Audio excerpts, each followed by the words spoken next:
gore rinera kudyiwa rinopisa. Ndiri kusangana nenyaya panapa muri yeZimbabwe yandiri kuona inova nyaya yandivhundutsika yandikashikamadza kuona kuti vanhu vachiri nezvivindi ende vanhu havachavhunduke mazuva ano, vanhu havachambotye zvasiyana nekare kana nguva yana Mugabe yekuti vanhu vaigona kungoti kana kuti munhu akangobhaiza akangotaura zvaanenge vanenge achingoti uyu anotyisa uyu anogona kuzongokuita yese but zvandasangana nazvo panapa ma1 chekutanga I was thought kuti maybe majokes here ari kuitika because ndinongoziva president Mnangagwa wangori munhu wemajokes most of the time, saka nongoti this guy anenge achingoita zvinhu zvake achingojoka, but zvinhu zvandiri kuona panapa zviri kutaurika panapa it's now a different dimension yenyaya, a different topic, different story.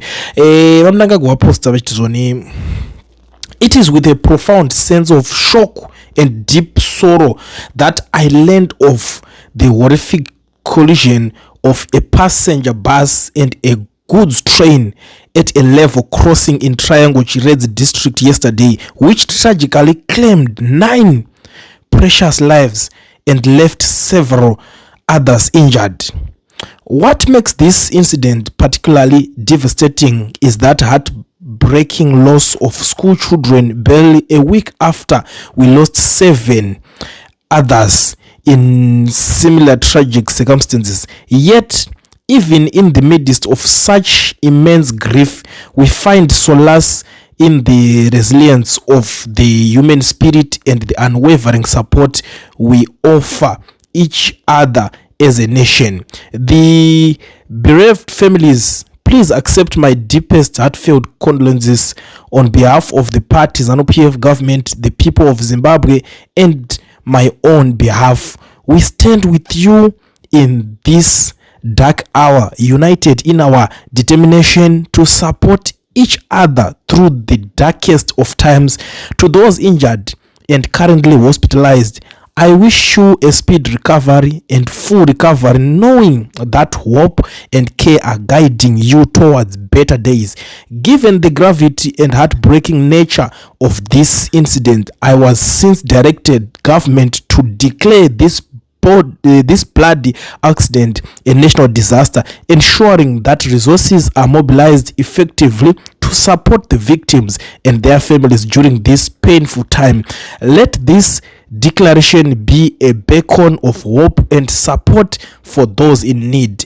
I urge all the road users, particularly public transport operators, to exercise extreme caution, adhere strictly to traffic safety regulations, and always stop to check for oncoming trains at all railway level crossings. Valuing the preciousness of human life and our collective responsibility to protect it, may the souls of the departed rest in eternal peace. Ndo mashoko avabuda vari kutaura, but pamashoko iwayo vedu parostwa munhu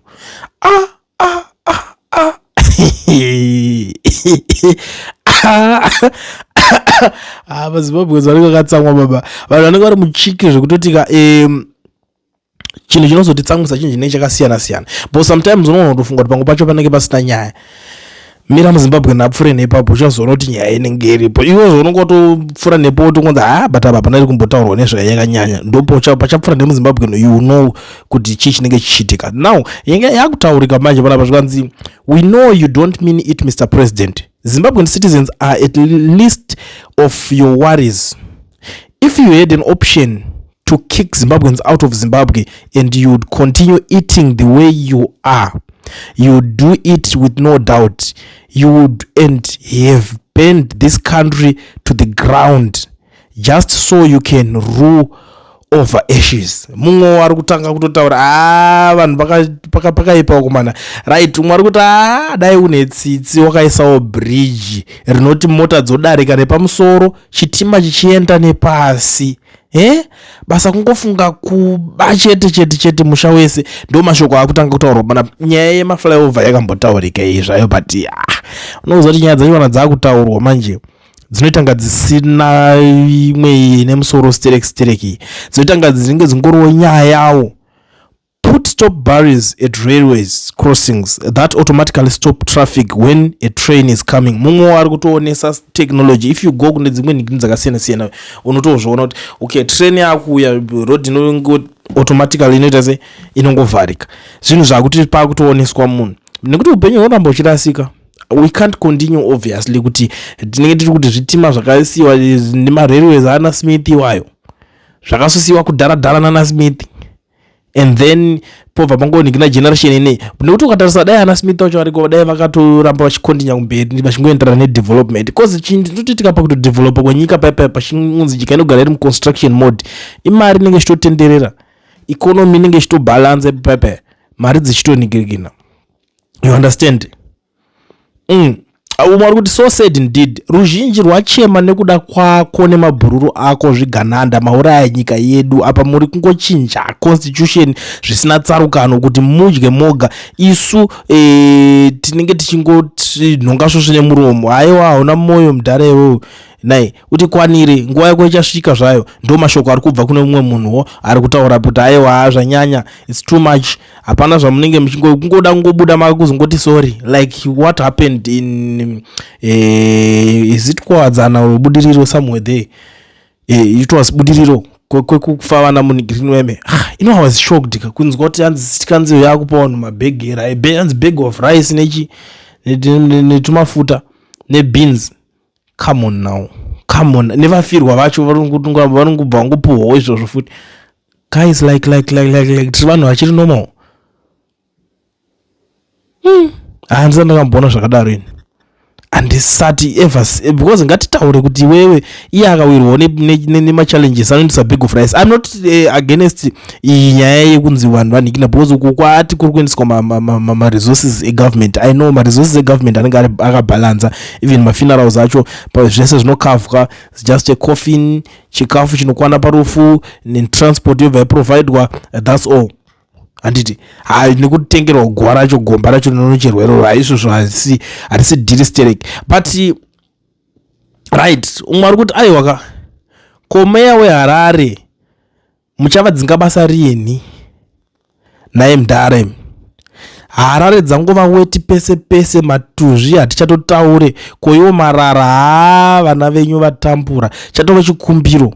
Ndo imwe yakuoneswa kameya kaka munokaziva ka small bottle of perfume kadikidiki, but akanzwe nharo dziripo payapayaka dzinomutsa kana chitima chaidzo kanodzisanganisa. Right, umwe ari kuti engage with current road engineers from China who can show you how a train and motorist road can cross path rather than those Lobengula road signs. You can't be using those signs by the time and era.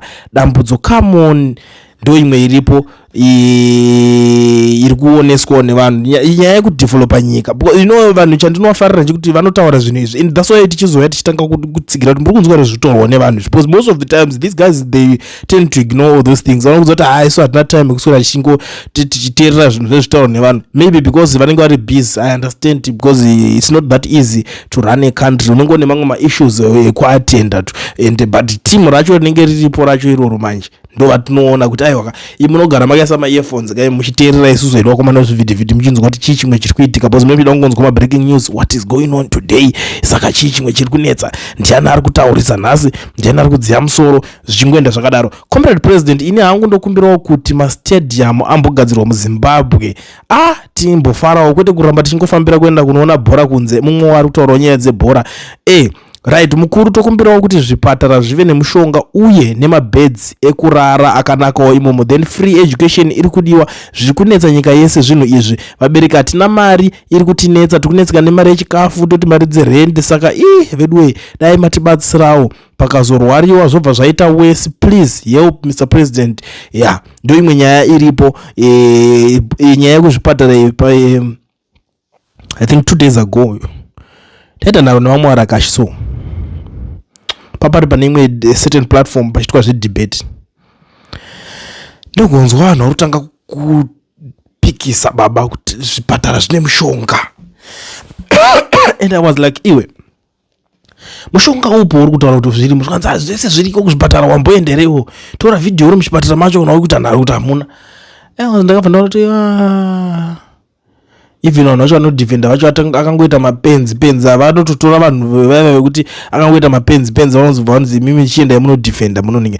It's not like kuti ukati wonya unongogona kutaura kuti because inozati inini ndinoona kune vamwe vanodhifenda those guys but vari vanhu vekuti vari reasonable, even pavanoita maarguments avo unonzwisisawo zvimwewo nezvimwewo zvisinganzwisisike. They admit vachitokudzoti apa zvishuwa pachiri kushandwa panoda kugadziriswa apa panenge pachibhaisika. Munhu akadata seyega ari easy kuita even debate naye than munhu wekuti anongobudikira kutotanga tokudzwa kuti zvese zviri correct iwe uchinyatsoona kuti hapana chinhu chiri correct. Those people are very difficult to work with, vanotonetsa kunzwisisa. Saka nyaya iyi yekunzi mushonga muzvipatara iyi inoda kuti inge ichiatendwa even panenge pachiitwa zvinhu zvese izvi like iri kukomblenwa nyaya iyoyo yekunzi yemakungomhanya kungobata maoko but hamusi kuzviona here kuti panhu pakaita seipapo pada kugadzirwawo maflyovers aya, mota dzichienda nepamusoro because ndo dzisingaremeka, mota dzinoenda nepamusoro, zvitima zvichipinda nepasi. Potongogara pazivikanwa kuti apa hapaitike tsaona yakadaro yekuti panosangana mota tsauna yekuti panosangana mota panodhumana mota nezvitima.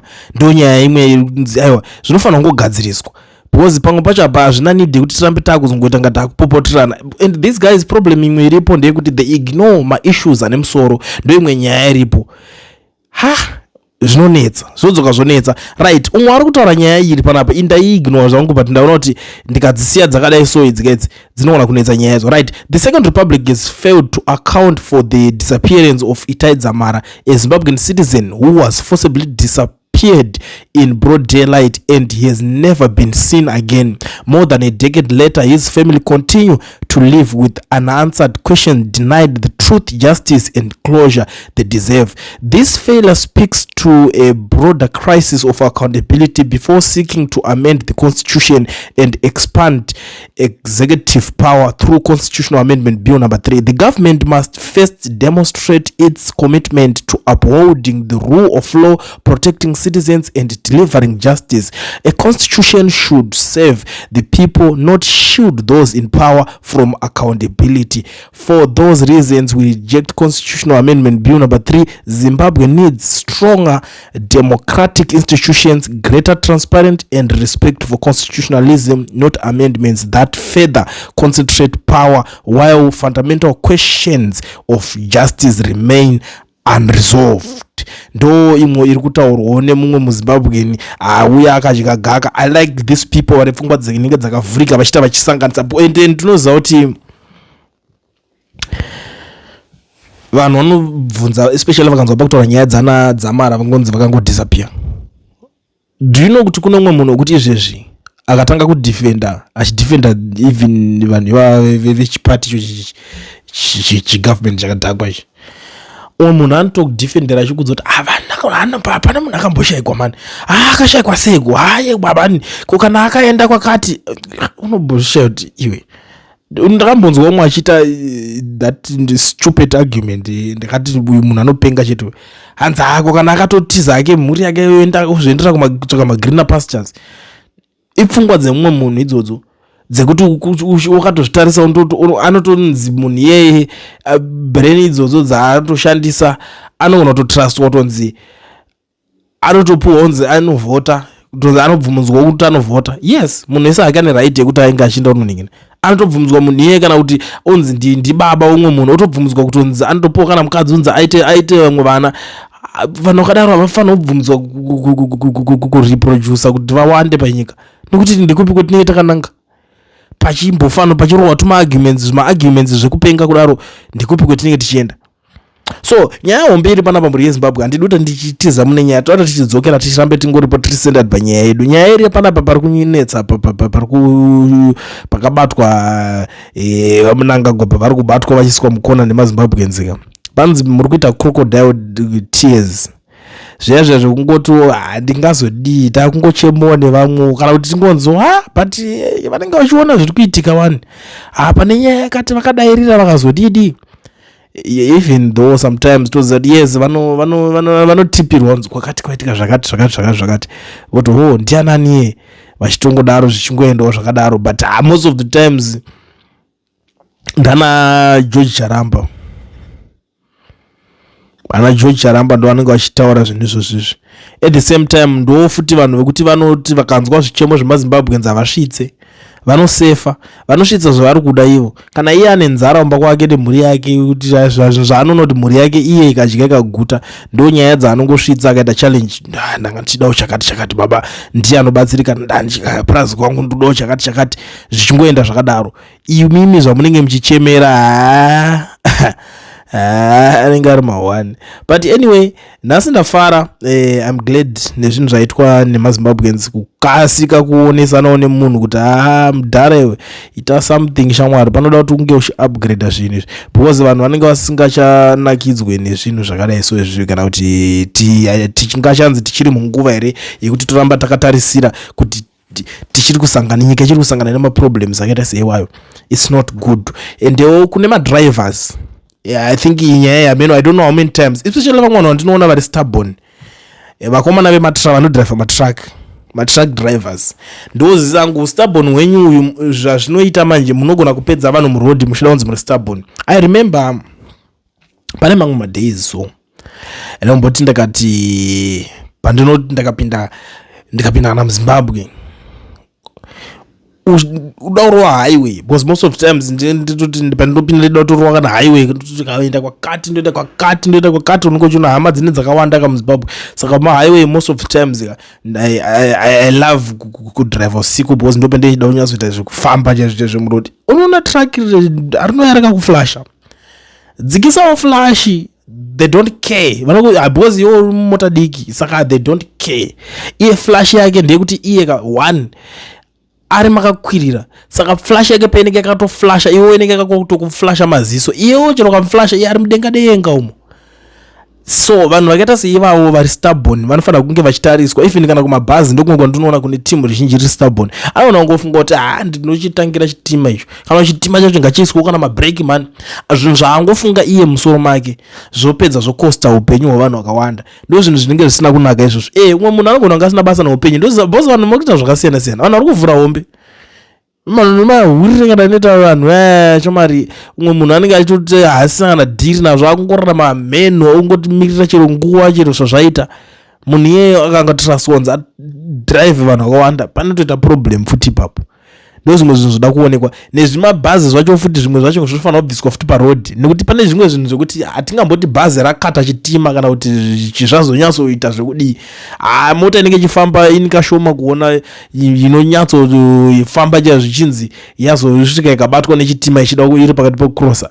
I don't think kuti zvacho zvinonyatso metsi dzacho dzinoroveka sei pakadaro ipapo, handinyatsozviona kunge zvinenge zvine sense inini honestly speaking. Saka zvinhu zvese zvinofanira kunge zvichiita zvichigadzirwa, then pachiongororwa madrivers retesting aya inzi aitwa anofanira kuramba achiitwa, potombotariswa munhu especially mazidriver zemazibhazi kumutesta kwacho, musangotestere mulocal mudhuze, zvomuita retest otestera munhu padhuze, retest kuita sei, testwa the whole day. Ndakana highway uko muisirei kamera, motanga kumuona madriver ari kuita even namuri kwamuri ikoko, ndo isina chitsotsi kazhinji kamera, because ndozoti most of you guys mongona ngoti anoswera achimutera ikoko kwachimumonita ndiani. Isai kamera inenge chimaka yega. These days kwane technology unokwanisa mungoseta AI yakuita zvese zvezve, mosetera munhu otanga kufamba achienda muchitesta, nokuti wagara dzigara dzingori ndurura nekudhara.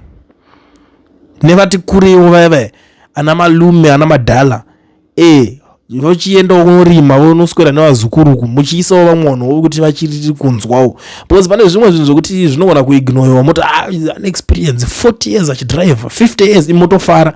I don't like it. Ndopinda mubhazi mako unonzi une 50 years uchidrive dzekudii, half a decade uchiri kuona chii parodhiwo chori kuona half a decade, unofanira kunge uri kumushaka uchirima utonzi ane experience yakanyanyisa.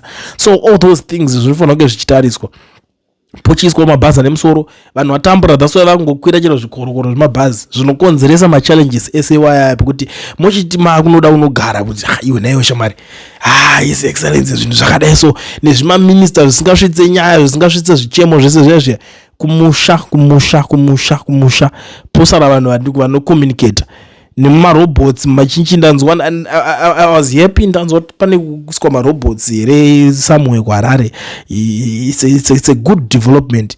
ndazvifarira zvinhu zvakadaro, ngazvirambe zvichitoitika zvinhu zvakadaro so that nyika inoramba iri a better country, kwete kuti toramba tichingoudzwa kunzi kwakadai so padai patozodai so munhu vanhu vafa nezvakadai. Mamwe mafira vanoita vanhu nemamwe maaccidents acho hazvifadzi, hazvivaraidzi kutaura chokwadi cheko.